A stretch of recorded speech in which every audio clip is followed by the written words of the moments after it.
All right, everybody, it's 1:30, so I think we're going to go ahead and dive in here. Welcome to another exciting session at the Sakai Virtual Conference. The title of this Birds of a Feather session is Can We Teach an Old Test and Quizzes Tool New Tricks? Our main presenter is Tiffany Stoll from the University of Virginia. Tiffany is a member of the UVA Collab user support team, which is the University of Virginia's locally branded instance of Sakai. Some of her professional areas of interest include accessibility, help documentation, and, of course, Samigo tests and quizzes. Although she maintains a love-hate relationship with Samigo, often leaning on the hate side of the spectrum, she's become attached to its feature richness and would like to see it fixed and improved rather than having it replaced with a less robust testing tool. Other presenters assisting Tiffany today include Sean Foster from Western University and Laura Geckler from the University of Notre Dame. My name is Matt Burgess. I'm from the University of Virginia, and I'll be facilitating this session. Just a few reminders before we get started. First, please note that all attendees are or should be muted when they enter the meeting room. So if you're not already muted and you're not presenting, please go ahead and mute your microphone. And if you'd like to speak later on or ask a question, you'll need to unmute yourself before you do that. If you have any questions, you can enter them in the chat box. The presenters have asked that you hold on to your questions until they've presented some introductory slides, and then they'll open the floor for discussion. So at that point, you can enter your questions in the chat box. I'll be monitoring it along with the presenters as they're able. And just a reminder, this session is being automatically recorded and it will be available at a later date on the Sakai YouTube channel. So take it away, Tiffany, whenever you're ready. Hi. I think Sean is actually going to start off our first slide. So you want to go ahead to that? Yeah, thank you. Hi, everyone. I'm Sean. And I just want to give some background before we jumped into it, in case not everybody knows what Samigo is as far as the naming goes. You might know more as tests and quizzes, but Samigo is just the name of the project underneath. And that was a combination of two existing testing engines that were created right at the beginning when Sakai was being created. They came from some of the founding schools' existing homegrown learning management systems. And so it came from Stanford's assessment module, or SAM, and Indiana used Navigo project. And so they combined the two together, and that's how they got Samigo. So I just wanted to give that little background as we got started before we got into calling it Samigo or Tests and Quizzes. So we'll be using those names interchangeably, but now you know where the background comes from. And I got this information from Dr. Chuck's book about the history of Sakai. So just an FYI on that. So I'll progress the slide and I'll hand it back to Tiffany. Oh, and Tiffany, you're muted. Yes, it helps to turn that on. So one of the big questions we're asking right now is whether tests and quizzes is behind the times. And I saw a whole lot of presentations at the Open Apereo conference where people were showing this cool new software that they were saying, oh, please adopt my software, and showing these really cute pictures of puppies and kittens, and please adopt my new adorable software. So I sort of thought of tests and quizzes as an elderly dog software. And here's a picture of Trisha's senior dog. And I personally don't think it's behind the times as far as what we can do with it. And so that's where the discussion is coming out of, that sort of question. And Sean, you want to move? Yeah. Okay, so the other question is, what's good about the existing tool, tests and quizzes? It's really versatile. Of course, it can be used for tests and quizzes and homework assignments. People also use it for staff training. I've seen anonymous surveys done in it, and clinical trials from the medical center. There are lots of options for instructors and survey authors to create different types of questions and quizzes and select all kinds of different settings. So it has just lots and lots of possibilities. There are multiple methods of authoring.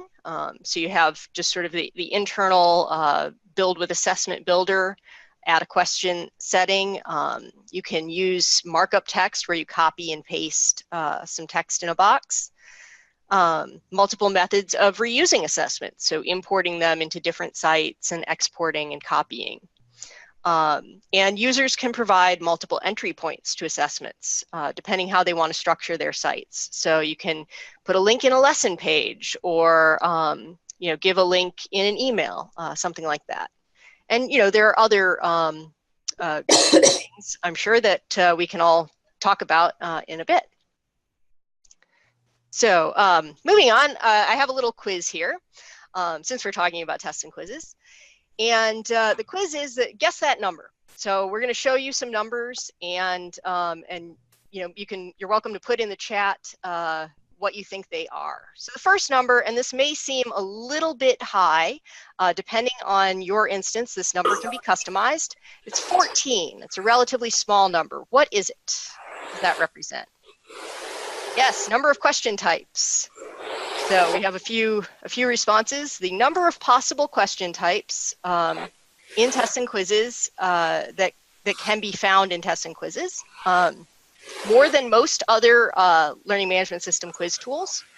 We have calculated questions, file upload, fill in the blank, matching, and by the way, fill in the blank in most tools, most LMSs, they include multiple separate fill in the blanks. So fill in the blank with more than one option, and fill in the blank with just one blank.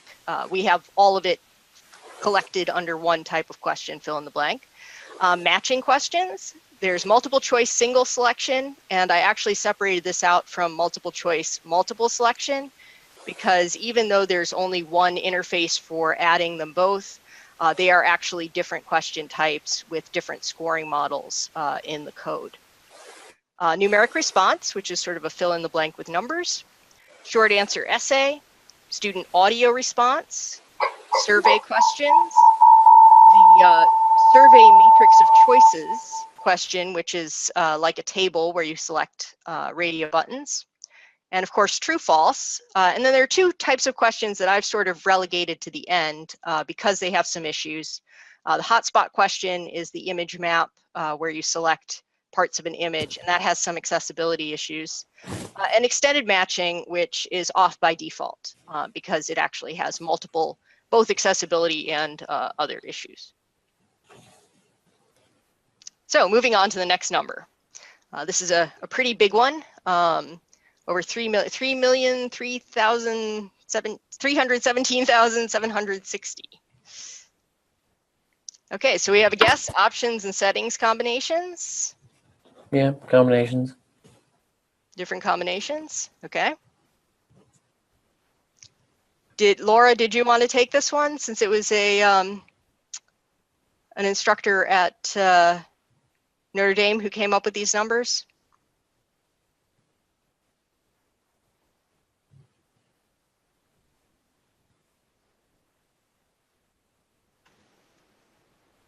All right, I guess we can move on. Yeah, so this is over 3 million possible combinations of settings for quizzes, which is an enormous number, and it may seem intimidating, but I see it as a very promising thing. Different possibilities for different types of things that you want to do. So now the bigger number, this is 159, 252, 480. What's this giant number? Oh, course sites using tests and quizzes, that's a good guess. Number of Sakai users. Interesting possibilities. This is still in tests and quizzes. Timer and question setting combinations. So that's closer, yes. So a number of Jiras related to Samigo. Yeah, so Jira is our issue tracking system. No, not quite that many, but yeah, so it is the number of permutations when you get in, all the possible combinations of question types, different types of scoring, partial points or negative points, question pools, randomizations, and different other options within the design of a quiz. So just lots and lots of possibilities there. Do we have a cat or animal fighting in the background? No, I don't. So from a pedagogical perspective, this means endless possibilities. And as we've just talked about, so we know why we're all here, I believe. A lot of people have interest in this tool. And we had this conversation or similar discussion at the Sakai, or the Open Apereo conference in June. And it was well attended then. And we wanted to continue that conversation through the summer and into the fall, and that's where we are now. So we wanted to bring up this conversation about, is it time to replace old SAM or teach it new tricks? And I'll hand it back to Tiffany. Yeah, so I mean, that's the question, right? So do we want to work on our old Samago, and here's another picture of Trisha's dog looking very sad.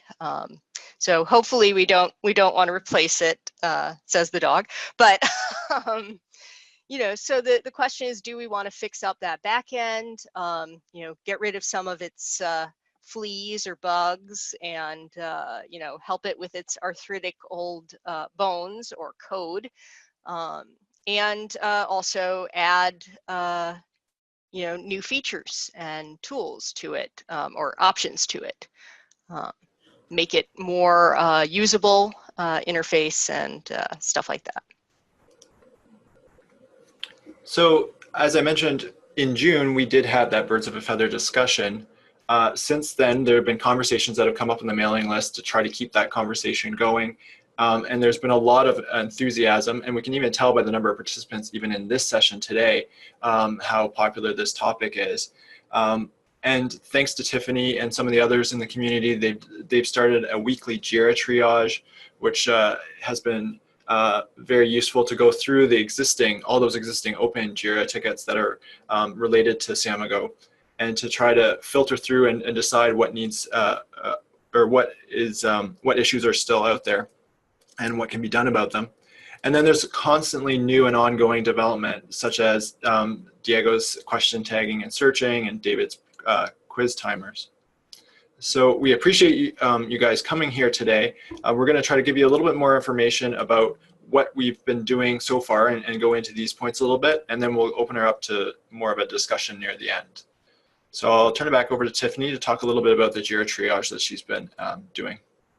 Yeah, so Jira is our issue tracking software, and you can find it at jira.sakaiproject.org. So every Friday at 9 a.m. Eastern, we've been getting together and in the Apereo Big Blue Button, and just looking through some of these issues that exist, and trying to organize and prioritize them so that we can then come back and search for these issues based on our groupings and determine what kind of work needs to be done and the order of priority. So the progress so far, this was a number I pulled up a couple weeks ago, so we've actually had more done since then. Just of the issues I listed, we had over 88 of them reviewed since July. Now there's probably over 100, and then there are some that I didn't remember to write down when we were going through them. So we've looked at and opened, and some of them we've closed if we determined that they were no longer an issue in 11 and 12. So we've been making some progress with our organization of this, and we'd like to continue with that. And hopefully this work will allow us to then progress with what kind of development we want to do.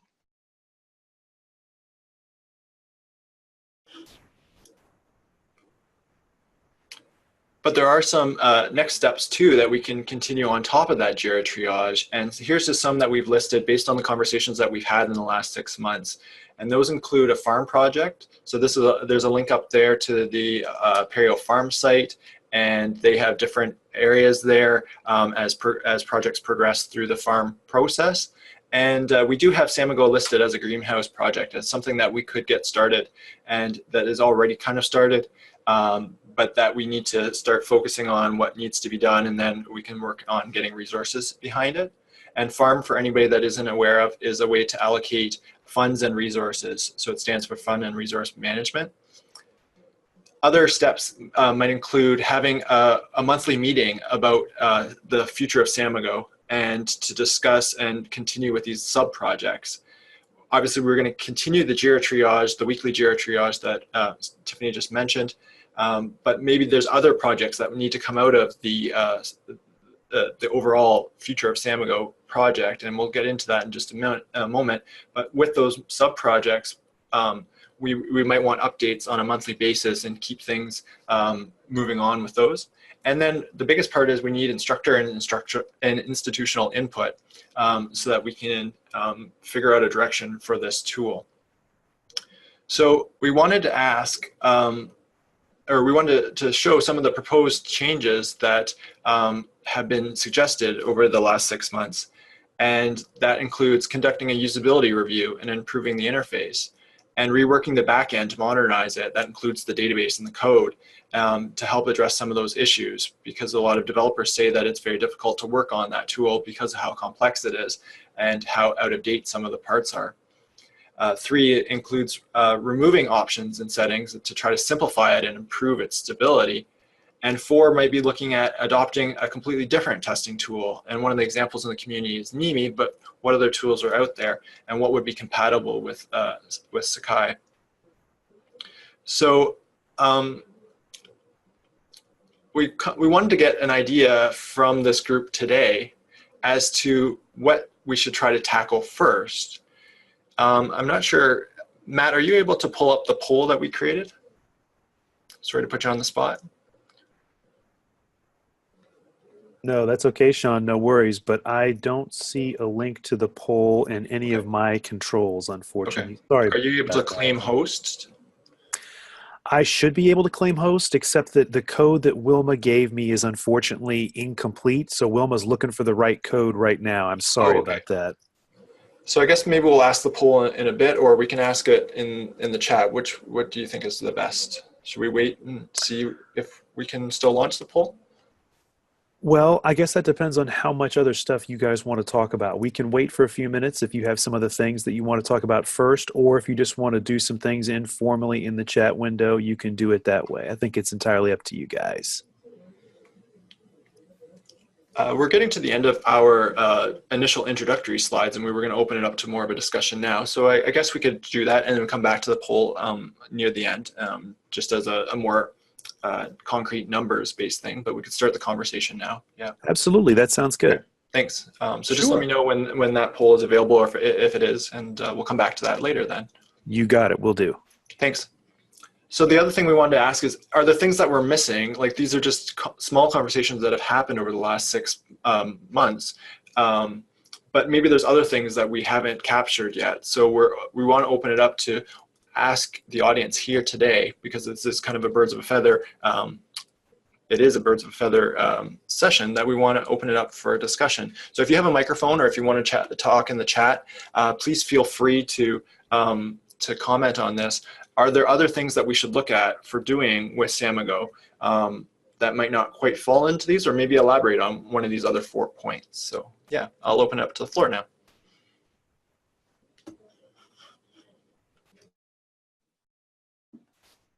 So we have a comment from Chris that user interface is key. Yeah, I think we agree that we definitely, if we're going to stick with Samigo, we should definitely improve the interface to make that more usable.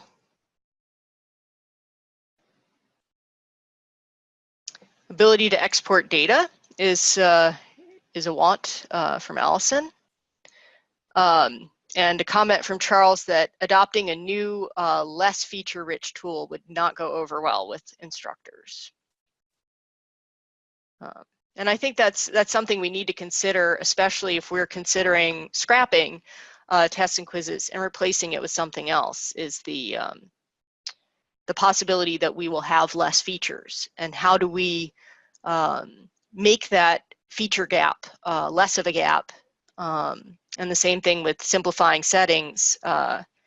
what do we lose in doing that is one of the questions we need to ask before we go ahead with that process.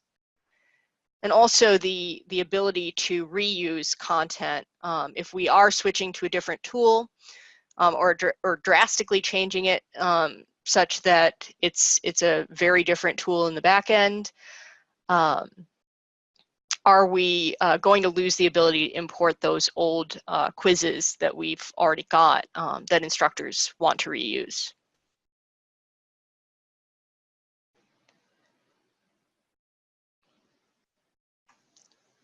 So Miguel comments that he'd prefer to create a new tests and quizzes NG, sort of like Gradebook NG was created from scratch. Now, I mean, the difference is that Gradebook NG was using a lot of existing code in the back end. So it's a different user interface and display. But part of what we're concerned about with tests and quizzes is, in fact, the back end that would need to be reworked in some ways.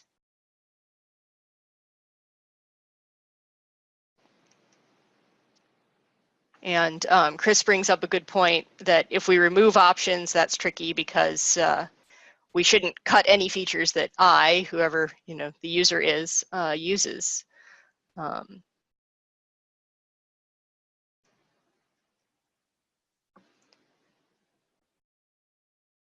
So Miguel is suggesting that it seems like it would be easier to write a new version of Samigo than fixing the existing Samigo.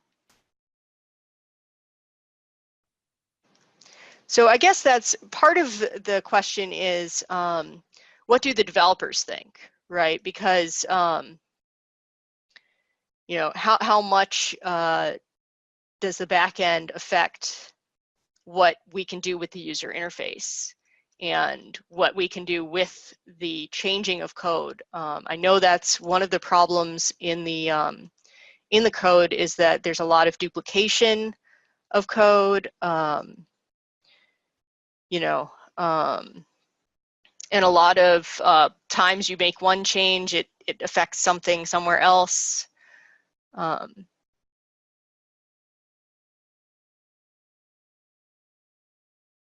So there are a couple of comments. If we're working with a new version that would require faculty to redo their tests, it would make them break out pitchforks.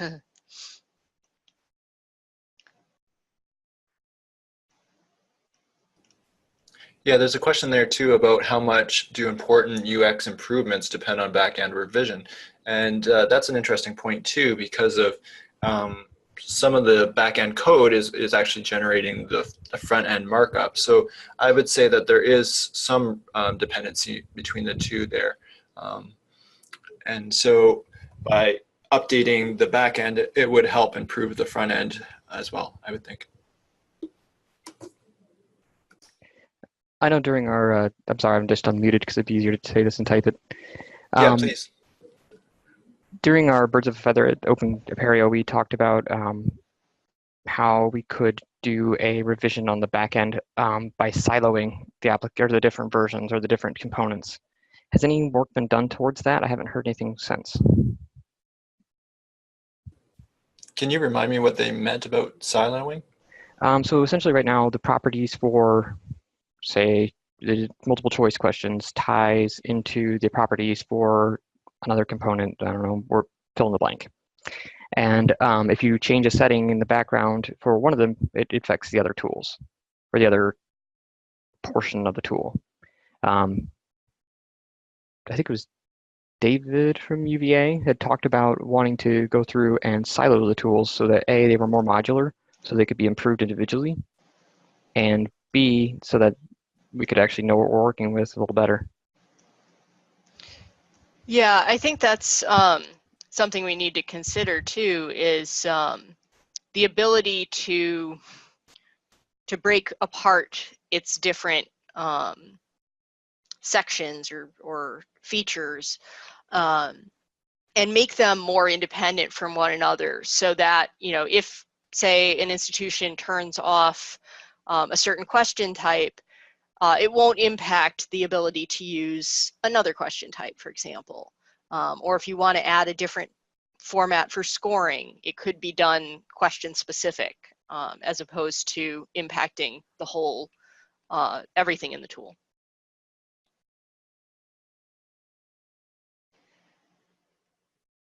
So we have a lot of comments about the working versus published copies being a confusing issue for faculty, that they'd like to see it combined into one view. And Earl makes a comment that Samigo is better than assignments in persistence. I'm not sure what you mean by that.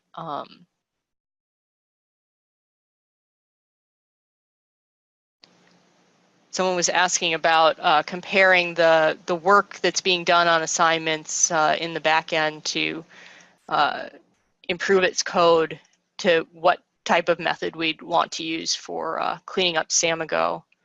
Earl, do you want to elaborate on what do you mean by the persistence?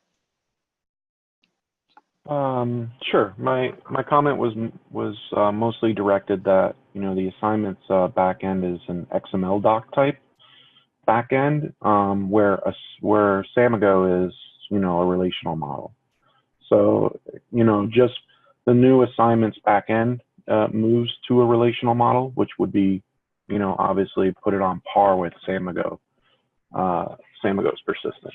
So I mean, obviously there's always improvements that can be done to Samigo's backend, but like I said, assignments and Samigo was the challenge there was definitely different.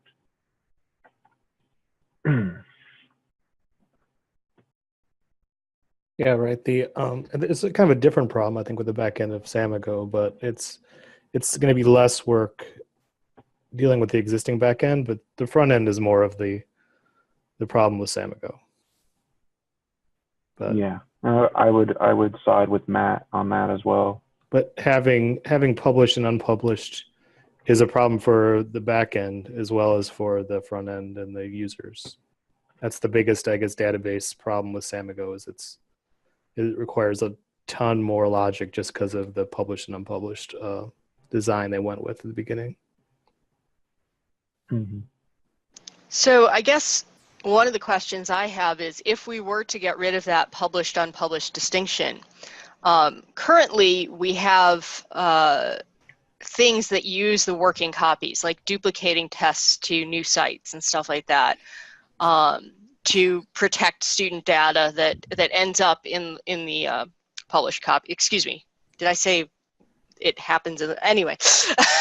The working copies can be duplicated and reused, but the published ones have the submission data. How would that be handled if we were doing a single screen? Would it have like some kind of an icon to indicate that it's got a published version? And what if you're duplicating it and using multiple iterations of the same test for different groups, for instance? Now, I know that we're going to have the exceptions. I mean, that's why they use the two-table approach.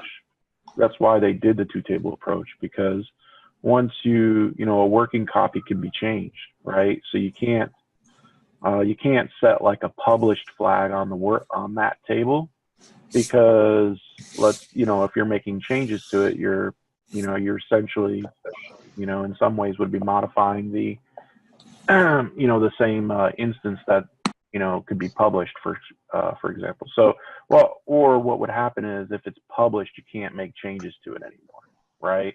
So then it moves from, like, let's say a working copy, and it no longer is a working copy, right? There is no working copy.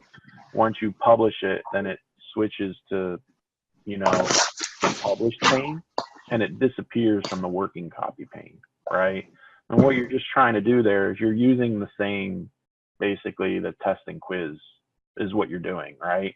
So that's why they did the two-table approach, right? So that this way it basically copies the assessment from one table to the other table, and the one that is actually published is actually separate at that point. right? So that it can live its own life. You know, obviously that's the challenge there, is to, you know, I mean, for sure that could definitely be improved. And there may not have been needed the need to use a separate table. You could still create, like, for example, a separate entry in the same table and just mark it as published, right? So it's not, I don't know that it's an actual, you know, it's not, there's probably some improvements that could be done there, but I think what's there with that isn't the root of the issues with Samigo. It's not horrible. Like what you're describing is what we did for the extended time. There's only one table, and there's just a Boolean that, or an integer or whatever, that flips it between published and unpublished, or some setting. Right. Same table is used for those. So I think you said, like you said, it's part of the initial design that they would be published to be unmodifiable. Working copy is something you modify and work with, but a long time somewhere in Sakai they made it so that you could actually modify published if you turn it on, and you could even modify if you had, you know, submissions already, you know, all these like dangerous options, but they're in there now. Yeah. So the distinction kind of broke down a little bit.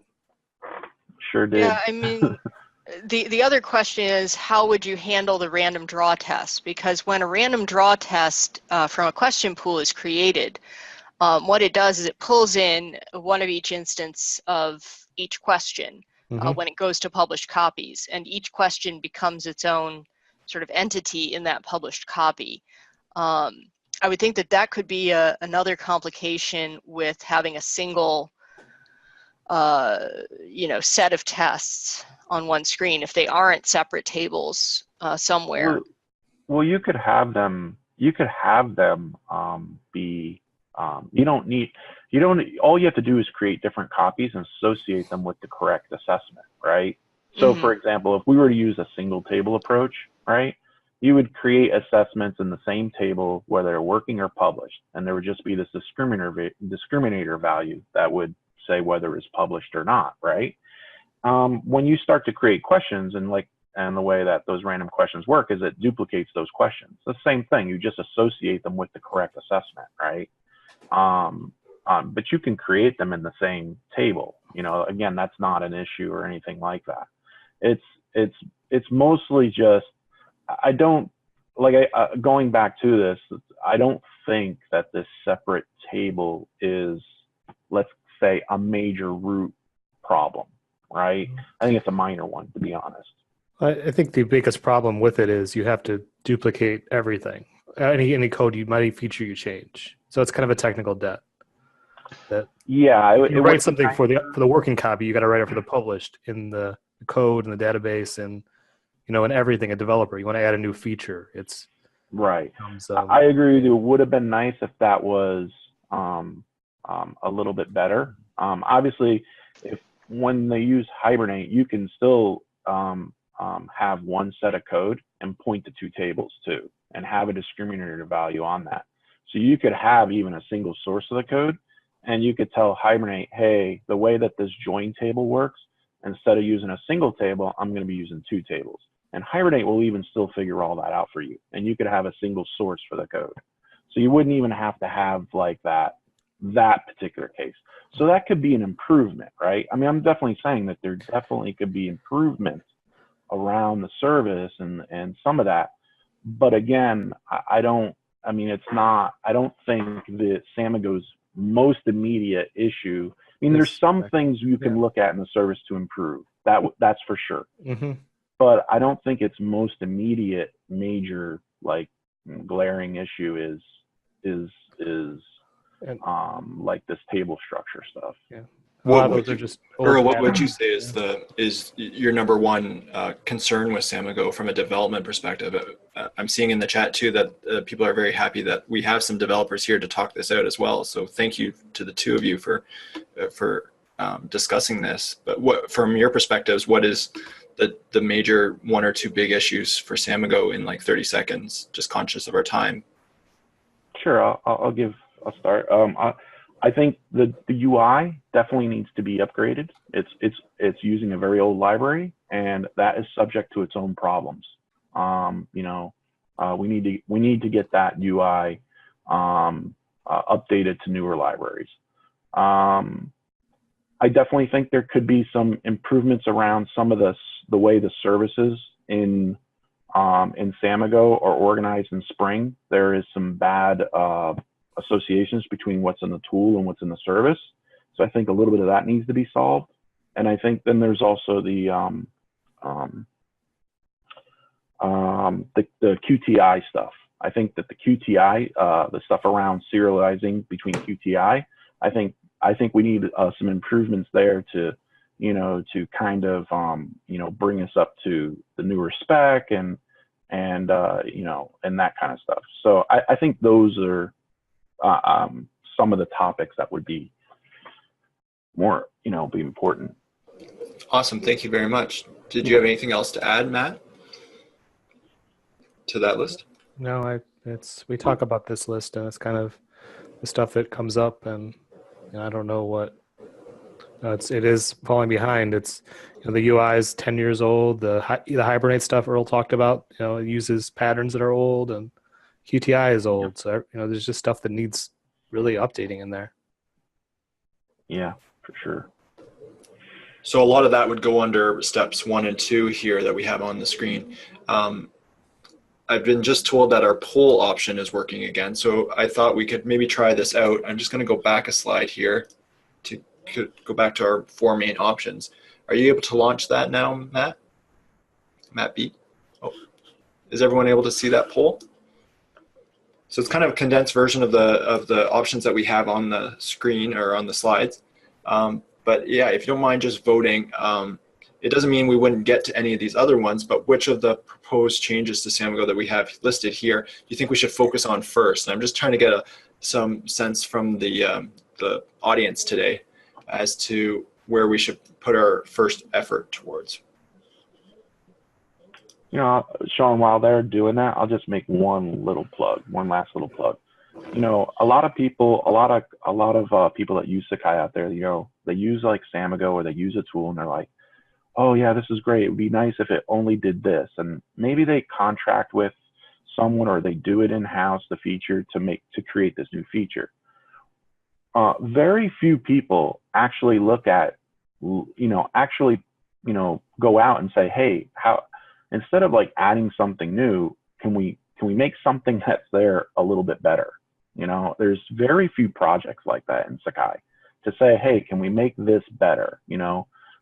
So that there is like less technical debt, it's more sustainable, those kinds of things. So when people are thinking about, how to sometimes make some good changes in Sakai, sometimes it's not about adding new features, so just keep that in mind. Yeah, that's a great point. Thank you very much, Earl. Matt, are you able to share that poll now? Sorry, I'm talking to 2 Matts here today. That's not kind of No problem, Sean. Let me see if I can end this just hopefully in case. Everybody's had a chance, but I just know we're getting short on time. So Yep, absolutely. So let me go ahead and end the poll here. And so can you all see that the poll's been closed? Can you see the results? No, I think you need to push another button to show results or something. There we go. There we Let's go. try that. Okay, so we're looking at this. We've got about 50% of the people said the usability review and the interface improvements. 39% said modernizing the backend code and data. 4% said remove the interface options and settings to simplify the tool. And 7% said look at a replacement tool. So it looks like the first 2 really stand out, with the interface being the top one on that list of 4, and number 2 with the modernizing the backend part, and some of those code things that Earl and Matt have talked about today. So this has been very helpful. Thank you for that quick poll. It's not an official poll or anything. Just wanted to kind of get a quick sense of that from the people that are here today.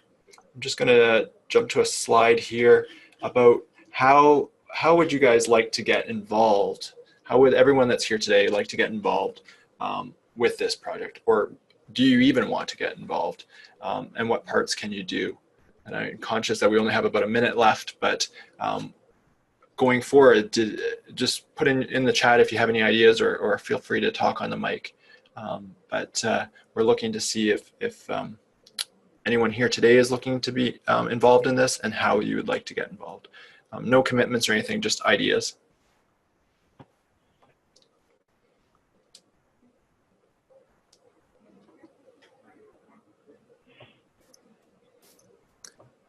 And I Testing, see some that's a great one. comments. Yep, I see some comments about testing. Since we're right at the end of our time here, maybe Sean, you and Tiffany could put some contact info in the chat, and people who are interested could reach out to one or both of you, since you guys have been leading the way in some of this really important work with Samigo. Thanks, Tiffany, for putting your email address there in the chat. Yeah, and I should mention too that we're also going to be uploading our slides to the forum inside the virtual conference site, which is a forum, so we can continue a discussion there. But I think we'll bring this back to the mailing list, and I think our next steps would be to try to create a group around that for around this project for people that are interested, and start moving forward, particularly on these first two options. I think that sounds great. As Laura Sierra says in the chat, send your checks and money orders to Sean Foster and Tiffany Stoll. So thank you all very much for leading this discussion. Thanks also to Earl and Matt for chiming in with some perspective on the back end. This has been a really good discussion, generating some good ideas about what we should do next with the test and quizzes tool. So thanks very much, everybody, for being involved, and look out for the recording and also for continuing discussion on the Sakai Virtual Conference site. So I'm going to go ahead and end the meeting. Thanks again, everybody. We'll see you in the next session. Thanks, Thank everybody. you.